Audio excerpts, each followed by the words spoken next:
ఆత్ముడని పలుకుటది ఎల్ల నమితమాయ.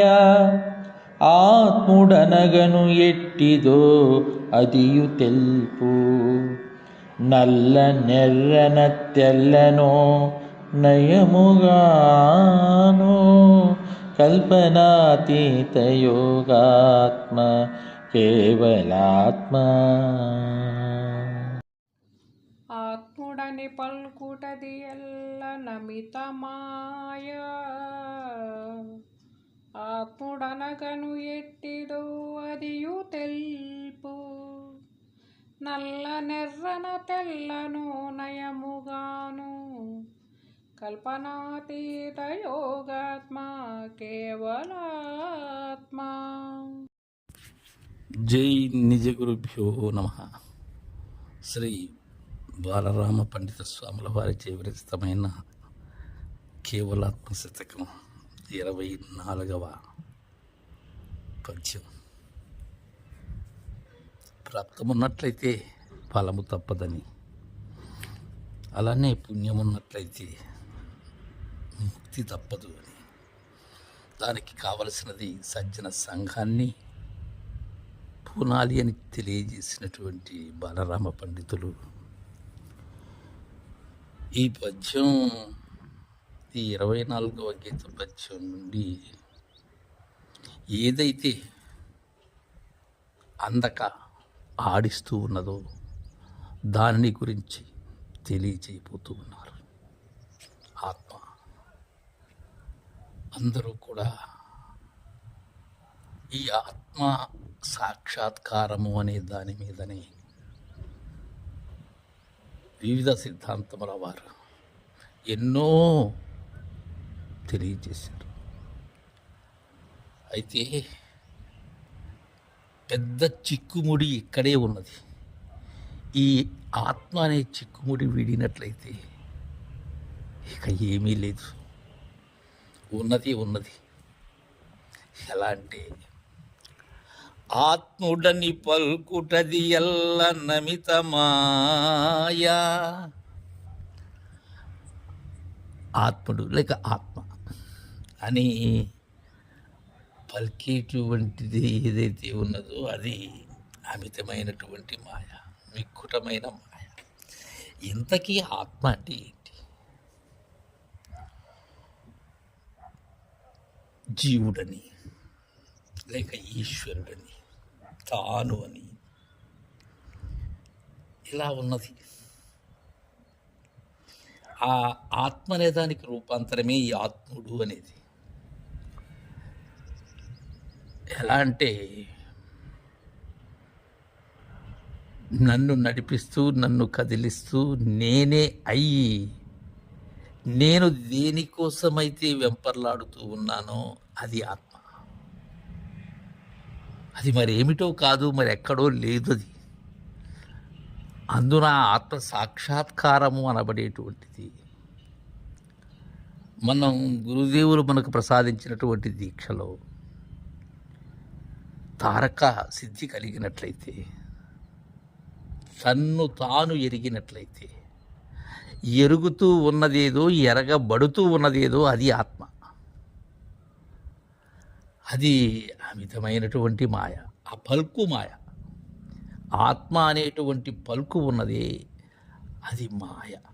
ఎలానో చెప్తున్నారు.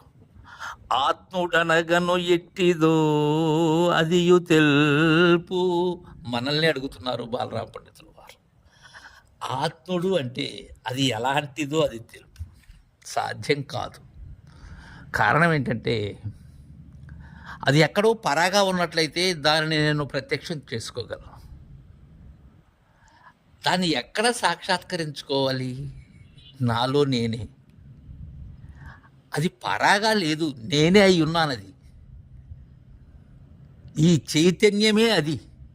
దానికి ఎన్నో పేర్లు, ఎరుకని, జ్ఞానమని, మనస్సు అని, లేక ఈ మనం భావించేటువంటి ఈ సూర్యుడని, ఈశ్వరుడని ఎన్నో.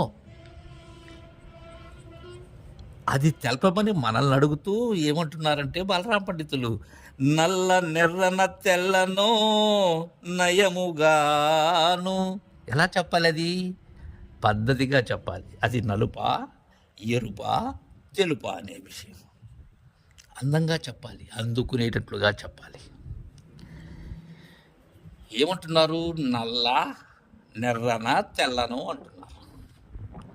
ఈ నలుపు అనేది లయకారకుడైనటువంటి ఈశ్వరుని యొక్క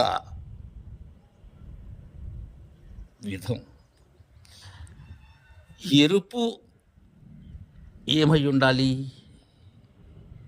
ఇక్కడ వరుస క్రమంలో ఎరుపు, తెలుపు, నలుపు. కానీ బాలరామ పండితులు నలుపు, ఎరుపు, తెలుపు అంటున్నారు.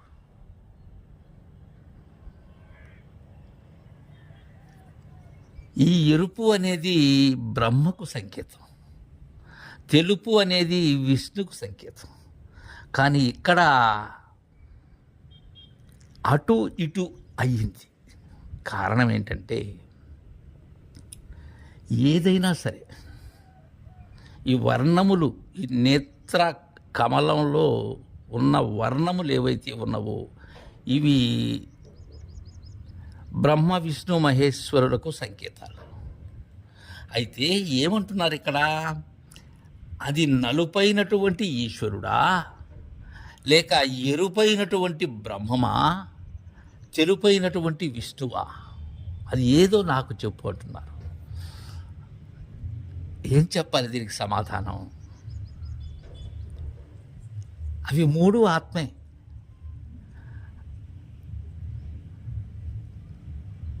అది ఎరుపు కాదు, తెలుపు కాదు, నలుపు కాదు. అయితే మూడు అదే అయి ఉన్నది. ఆ మూడిట మధ్యనే వదగబడి ఉన్నది. అది ఇన్ని రకాలుగా ఉన్నది ఏది? ఇన్ని పేర్లు కలిగి ఏ పేరుకు సంబంధించి ఆ పేరులో ఒదిగిపోతూ ఉన్నది. ఇక్కడ మనం బాలరామ పండితుల వారిని దర్శించాలి. ఇన్ని పేర్లు కలిగి సర్వాన్ని తనలో ఉంచుకొని తనకు పరా ఆత్మ ఉన్నది అనేటువంటి భావన ఏదైతే ఉన్నదో అది మాయ, అమిత మాయది. ఇవన్నీ నేనే. అందుకే అంటున్నారు నయముగా తెలుపు అని. ఎవరు చెప్తారు నయముగా? ఎరిగినటువంటి గురు మహారాజులైతే ఈ లేనిది ఏదైతే ఉన్నదో సహస్రారంలో కొలువయ్యి అదే తానయ్యి తనలోనే సర్వాన్ని సృజన చేసుకుంటూ పోషణ చేసుకుంటూ లయంతో ఏదైతే ఉన్నదో అది ఆత్మ. వాడు ఆత్ముడు. తర్వాత ఏం తెలియజేయబోతున్నారో చూద్దాం. కల్పనాతీత యోగాత్మ కేవలాత్మ. జయ గురుదేవా.